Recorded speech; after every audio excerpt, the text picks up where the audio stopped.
Gentleman yields back. The chair recognizes Ms. Leger Fernandez from the state of New Mexico for 5 minutes. Thank you so much, Chair Westerman, and thank you, Ranking Member, for bringing this hearing together, and what a wonderful panel. I have read your written testimonies and know a lot about some of the issues around here. You know, I want to begin by recognizing the really hard work of the people, men and women, who work in the mining industry, who have powered our nation up to this point. Like, we need to recognize how essential that was and is. And Mr. Adams, you know, I think that is, you're showing that, right, on the Navajo Nation as well. And I think that there's an interesting difference about what's happening on the Navajo Nation when it is itself controlling its destiny and what it wants to do with its minerals. That is, in essence, what you are working on behalf of the Navajo Nation, correct? That is correct. As an autonomous energy company, helping the Navajo by managing and producing off of those assets and helping the nation. Yeah. I mean, and that's great. And I want to like contrast that with the 1872 mining law, right? In the 1872 mining law, we are basically, because we haven't updated that, look how, imagine just to say 1872 and the idea that we haven't updated a law from a couple of centuries ago, right? You know, it's like we don't have, it's 18, right? And the fact that some of the companies that are coming in and seeking to exploit the resources and to take those precious materials that we do need for so much of what we have. Like, a lot of them are actually foreign corporations. And because of the way the 1872 mining law is structured, you know, we have subsidiaries of Chinese companies, right, in Arizona looking for mining. In Pecos, which is where my family is from, there is a desire to have additional mining. It is also a foreign company that is doing that. And that's why I think these resources are precious, but they are American resources.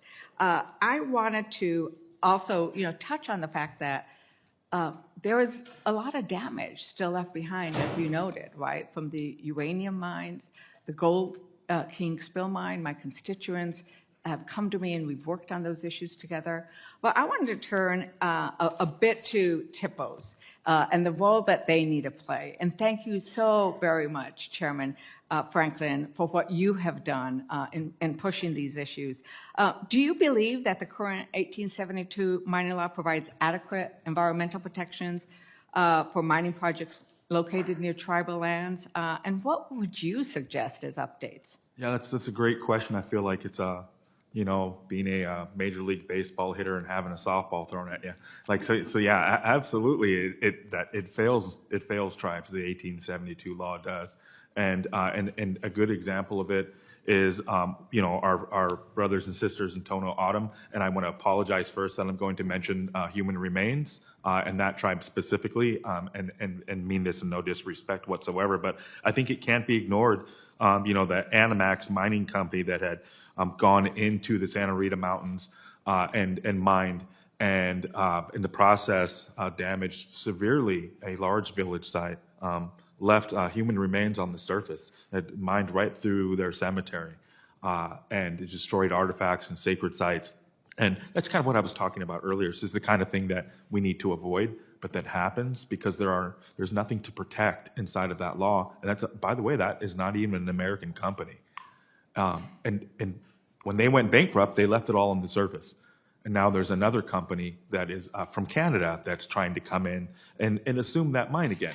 And so, you know, it's just examples and ways that we need to be better, I think, protect not just Tono Autumn's history or American Indians' history, but really is the history of the entire country as well.